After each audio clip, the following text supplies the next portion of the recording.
Assalamualaikum warahmatullahi wabarakatuh. Selamat pagi Ananda.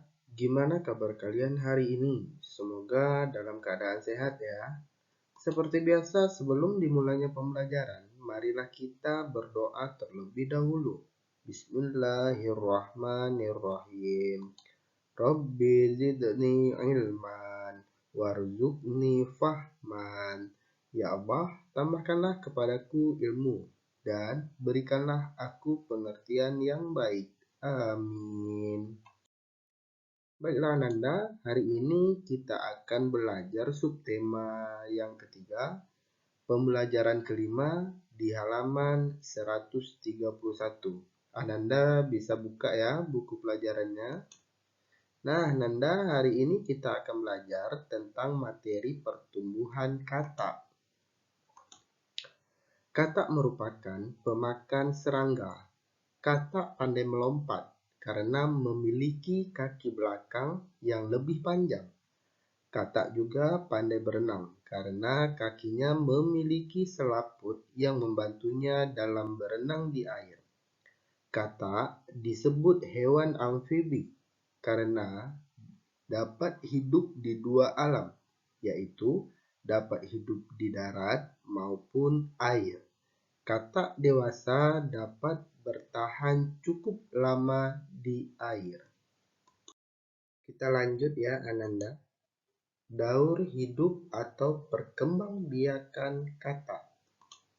Nah, pada gambar ini Ananda bisa lihat terjadi proses perkembangbiakan pada kata. Selain kupu-kupu, kata juga memiliki 4 tahapan daur hidup. Yang pertama, kata dimulai dari fase bertelur. Kemudian, telur kata akan menetas menjadi berudu atau kecebong. Setelah 3 bulan, kecebong akan berubah menjadi kata muda yang memiliki kaki yang sempurna. Kata muda masih memiliki ekor. Nah, pada gambar kita bisa lihat ya Ananda, perbedaan antara berudu dan kata muda. Kalau pada fase berudu atau kecebong, ekor akan kelihatan lebih panjang Ananda dibanding setelah berubah menjadi kata muda. Ekornya lebih pendek. Selanjutnya, setelah berumur sekitar 4 bulan, maka kata muda berubah menjadi kata dewasa dan sudah memiliki bentuk tubuh yang sempurna. Berarti pada usia 4 bulan, kata dewasa ini sudah memiliki tubuh yang sempurna. Kamu sudah mempelajari tentang pertumbuhan kupu-kupu dan kata. Ada yang berani untuk menyentuh kedua hewan tersebut. Ada juga yang tidak berani, seperti pada gambar berikut ini. Nah, pada gambar Ananda bisa lihat ya, terdapat anak laki-laki dan perempuan, di mana anak laki-laki tidak takut untuk memegang kata, sedangkan anak perempuan sangat takut Ananda. Tetapi anak laki-laki ini mencoba untuk mengganggu atau menakut-nakuti anak perempuan ini. Semua orang memiliki keberanian yang berbeda-beda. Kita harus menghargai perbedaan itu. Jika kita melihat ada teman yang suka mengganggu atau suka berbuat usil pada teman yang lainnya, maka kita harus menegurnya atau memberi saran kepada teman tersebut supaya jangan mengganggu atau berbuat usil. Di dalam memberikan saran, kita juga harus menggunakan bahasa yang sopan agar tidak menyinggung perasaan orang lain. Jadi di sini apabila Anda melihat teman-teman Ananda suka mengganggu, suka berbuat usil, Ananda harus memberi saran atau menasihati, tetapi dengan bahasa yang sopan dan santun Ananda. Jangan menasihati dengan yang kasar-kasar. Itu tidak baik Ananda. Jadi kita harus memberi saran dengan sopan santun. Memberi saran dengan baik terhadap teman juga termasuk sikap menghargai teman. Sikap menghargai teman merupakan bentuk rasa sayang terhadap teman. Menyayangi teman termasuk salah satu pengalaman sila kedua dari Pancasila, yaitu kemanusiaan yang adil dan beradab. Jadi di sini yang dimaksud dengan beradab adalah sopan santun. Gitu ya Ananda. Baiklah Ananda, untuk tugas yang pertama, jawablah pertanyaan berikut ini. Nah, di sini di video ini terdapat 5 pertanyaan ya Ananda. Dari nomor 1 sampai nomor 5. Jadi untuk pertanyaan ini tidak ada di buku ya Ananda.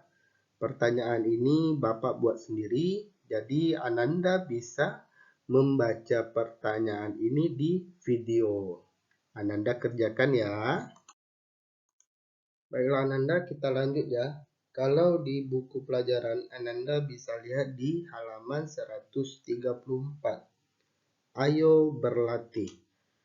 Selain kata, penyu juga berkembang biak dengan cara bertelur. Penyu termasuk hewan yang dilindungi. Salah satu cara melindunginya adalah dengan membuat penangkaran penyu. Nah, Ananda di sini terdapat tugas yang kedua.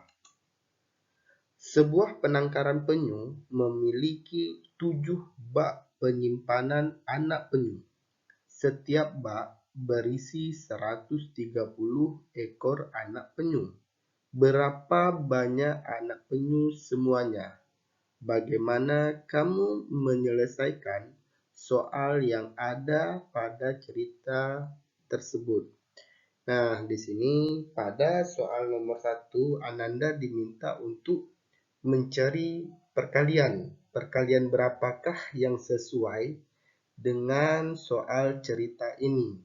Ya, setelah itu baru Ananda mencari hasil dari perkalian tersebut.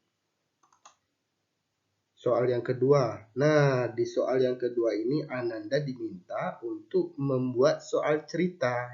Nah, pada soal nomor 1 kan sudah ada soal ceritanya, tetapi belum ada perkaliannya.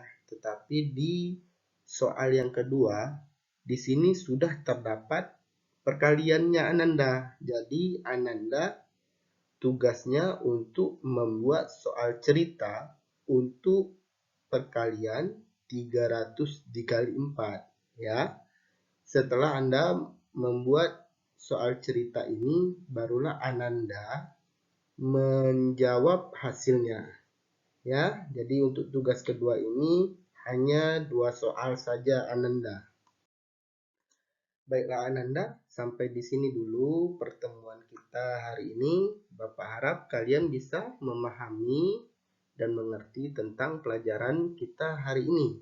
Bapak ucapkan selamat belajar dan mengerjakan tugas. Untuk pengiriman tugas masih seperti biasa ya. Salam sehat dan semangat belajar. Bapak akhiri dengan wassalamualaikum warahmatullahi wabarakatuh. Terima kasih Ananda.